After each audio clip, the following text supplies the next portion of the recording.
With in small city अगर मुझे घूमना है, average is 8-9 kilometres, not more than that. Second service हुई है, experience is overall very good. जहाँ रगड रोड्स होती हैं, जो कच्ची रोड्स होती हैं या जहाँ थोड़ा सा स्टोन वगैरह होता है, वहाँ पर स्टीयरिंग रैक में नीचे एक साउंड आता है। स्मूथ रोड्स में कहीं कुछ साउंड नहीं आता। आई थिंक 3,500-4,000 रुपीज़ था 1 साल का एक्सटेंशन का। Return to invoice, if something happen to a complete car then also you will get at least invoice value. Feel good factor उसमें थोड़ा कम लगा बिकॉज मारुति वहाँ थोड़े से पैसे बचा लेती है, तो ग्राउंड क्लियरेंस थोड़ा कम है।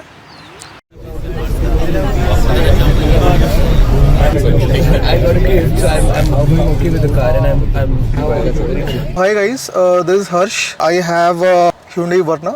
So basically this car is a 1.6 liter petrol manual transmission car. I purchased this car in the month of January 2020. Till now I have driven this 14,000 kilometers. अगर आप इस कार में सिटी में mileage देखें so overall आप 10 से 12 kilometre का mileage मिल जाएगा। अगर सपोज कुछ ट्रैफिक आपको कम मिलता है, if you are driving early morning और समथिंग, 13-14 तक भी आप माइलेज ले सकते हैं। Plus with in small city अगर मुझे घूमना है, average is 8-9 kilometres, not more than that. हाईवेज में Gujarat and Rajasthan long trip I did, 2600 kilometres मैंने चलाया।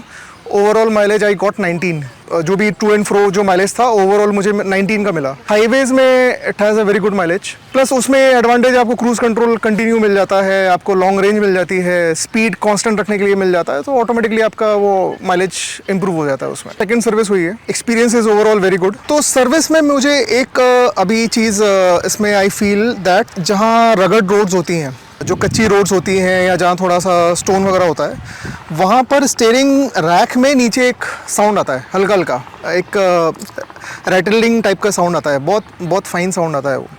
सो I check with service centre कि लास्ट जब सर्विस हुई थी सेकंड सर्विस में, तो उसमें मैंने चेक किया था, तो ही सेड कि ये थोड़ा बहुत आता है बट आप थोड़ा इसको चलाइए और गाड़ी को, और आपकी वारंटी है 4 ईयर्स तक।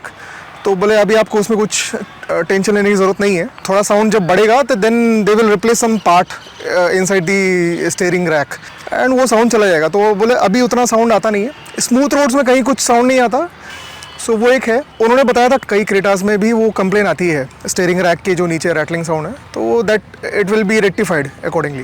पहली सर्विस होती है इनकी 3 महीने के अंदर, बट उस समय क्या हुआ, कोरोना स्टार्ट हो गया था। मैंने जनवरी में गाड़ी खरीदी, मार्च में कोरोना हो गया, 2.5 महीना 3 महीना तो गाड़ी खड़ी रही स्टैंड स्टिल। हल्की फुल्की कहीं कभार चले गए तो चले गए, नहीं तो कहीं नहीं। पहली सर्विस मेरी 6 महीने के बाद हुई, वो मैं होम टाउन जब गया था तो वहीं पर ही मैंने कराई थी।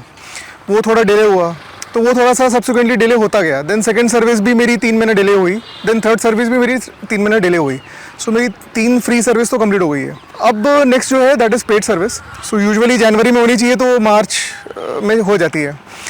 सो वो Hyundai से भी वो वैसा मिला है, क्योंकि because of the corona thing they have extended that time period up to 6 months, कि आपका जो सर्विस शेड्यूल है उससे 6 महीने के बाद भी आप करा सकते हो। अभी फ्री सर्विस में रफ 3-4,000-5,000 का बिल आता है। पॉलिश वॉलिश तो ऑब्वियसली वो एड ऑन ही रहता है। हाँ आता है, बिकॉज ऑफ ऑयल, आपका सिंथेटिक ऑयल है तो आपका करीब 3,500 का तो ऑयल ही हो जाता है। तो आप नॉर्मल ऑयल और प्लस सिंथेटिक ऑयल, और नॉर्मल ऑयल आपका 1,000-1,200 में आता है, सिंथेटिक आप 3,500 का है, तो करीब 3,500 का तो ऑयल ही हो गया। कई बार पॉलिश वॉलिश करते हैं, प्लस उसमें GST लगा के वो करके 4,000-5,000 के बीच का बिल आता है। फ्रॉम जनवरी 2020 से जनवरी 24 तक 4 साल की वारंटी है। 3 साल बाई डिफ़ॉल्ट आती है कंपनी से, 1 साल मैंने एक्सटेंशन लिया है।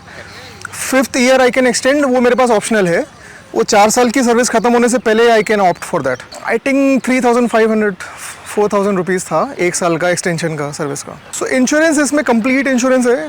कंप्लीट इंश्योरेंस में क्यों बोल रहा हूँ, बिकॉज ज़ीरो डिप्रिसिएशन है, सारा पार्ट्स में zero depreciation, bumper to bumper है। इट हैज़ RTI, उनका एक नया क्लॉज आया था, return to invoice. If something happen to a complete car then also you will get at least invoice value. They sorted me 2-3 cases. एक बार पलावा में flood हुआ था, सो कारें डूब गई थी, फिर भी उनको नई कारें मिल गई, इनवॉइस वैल्यू उनको रिटर्न हो जाता है उसमें। वो एक एडवांटेज है, जब तक वो मिल रहा है तब तक मैंने वो भी लिया हुआ है। प्लस RSA है, रोड साइड असिस्टेंस है, तो it is a complete end to end package. So first year I have paid about 40-45,000 insurance. Second year onwards वो कम हो गया, बिकॉज थर्ड पार्टी 3 साल के लिए होता है। मुझे सिर्फ वो जो कॉम्प्रेंसिव वाला जो जीरो डेप वाला प्रीमियम है वही मुझे एड ऑन लेना पड़ता है। सो वो रफली अराउंड 16-17,000 ईयरली आता है इंश्योरेंस का। सो 4th ईयर का इंश्योरेंस जब आप लोगे तो फिर उसमें आपको फिर वापस से रफली अराउंड 30-35 के आसपास प्रीमियम है। पहले मुझे SUV लेनी थी। SUV में मैंने 2 कारें शॉर्टलिस्ट करी थी, एक तो Hyundai क्रेटा थी और एक जीप कंपास थी, बट समहाउ वो थोड़ा बजट के ऊपर जा रही थी। Then I decided to move on to sedan. Sedan मैंने शॉर्टलिस्ट किया मारुति का Ciaz, Honda City and Hyundai Verna, because इन तीनों में ही अगर आप लो तो बेटर है, बिकॉज उनकी रीसेल भी बेटर है। बाकी वेंटो वगैरह है, फोक्सवैगन वगैरह ऑप्शन है, बट उनकी रीसेल कुछ खास है नहीं, तो इसलिए मैंने ज़्यादा उनमें स्ट्रेस नहीं किया, ना ज़्यादा स्टडी करी।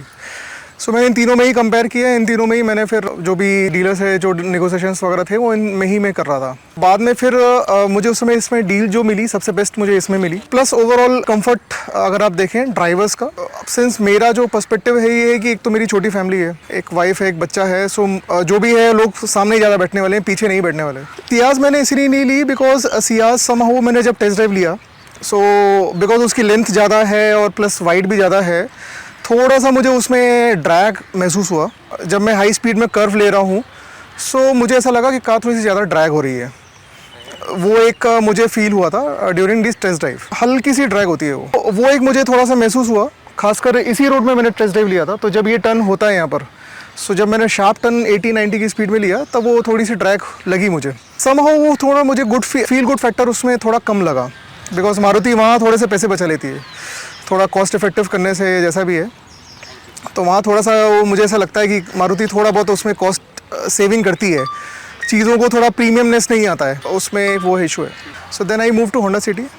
Honda City is very nice, आपको अंदर बैठेंगे तो आपको एक प्रीमियम फील आएगा, उसकी आप सीट्स देखें, कंफर्ट देखें, या उसका डैशबोर्ड देखें, आर्म रेस्ट, वो सारा अगर आप देखें, ओवरऑल ड्राइविंग एक्सपीरियंस अगर आप देखें, सो वो थोड़ा प्रीमियम है, उसमें कोई वो डाउट नहीं है। उसमें एक चीज़ है मुझे लगी, एक तो ग्राउंड क्लियरेंस थोड़ा कम है, प्लस ओवरऑल उसका जो म्यूजिक सिस्टम था वो मुझे उतना अपग्रेड नहीं लगा, ग्राउंड क्लियरेंस मुझे उससे बेटर मिल रहा था। प्लस दूसरा स्पेस पॉइंट ऑफ व्यू से इट इज़ वेरी नाइस, पीछे भी बहुत जगह, सामने भी बहुत जगह, overall comfort is very good, premiumness already वो है, वो सारी चीज़ें हैं। म्यूजिक सिस्टम मुझे थोड़ा सा उसमें वो लगा upgrade in the sense, touch look and feel, touch screen, वो सारी चीज़ें जो है वो थोड़ा सा प्रीमियम नहीं लगता है, it doesn't match with the complete environment inside the cabin, वो एक मुझे उसमें लैग लगा। आइडियली आई थिंक वो न्यू मॉडल में उन्होंने उसको थोड़ा बेटर किया है ओवरऑल। बाकी उसका एसी का अगर आप पैनल देखेंगे, एलईडी पैनल है उसका, वो सारी चीज़ें that is very premium, but उसके करस्पॉन्डिंगली वो उतना मुझे प्रीमियम नहीं लगा। प्लस उसमें मुझे स्टॉक्स को लेके इशू हो गया था, because I was purchasing when सारा जो था that is shifting from BS4 to BS6, so मुझे BS4 ही चाहिए था, मुझे BS6 नहीं चाहिए था। आई वॉज नोन कि वो मुझे कम से कम 1-1.5 लाख रुपए बच जाएंगे वहाँ पर। उसमें फिर होंडा सिटी में हमने चेक किया तो स्टॉक भी नहीं मिल रहा था, और मुझे पेट्रोल मैनुअल ही चाहिए था। They were offering petrol auto, diesel manual, मैंने डीजल चाहिए नहीं, ऑटोमेटिक मुझे अभी चाहिए नहीं फिलहाल। So why to waste unnecessary 1.5 lakhs more. Then फिर आई मूव टू वर्ना में मुझे डील भी मिल गई और स्टॉक भी लकीली मिल गया। Then I decided to move on with Verna.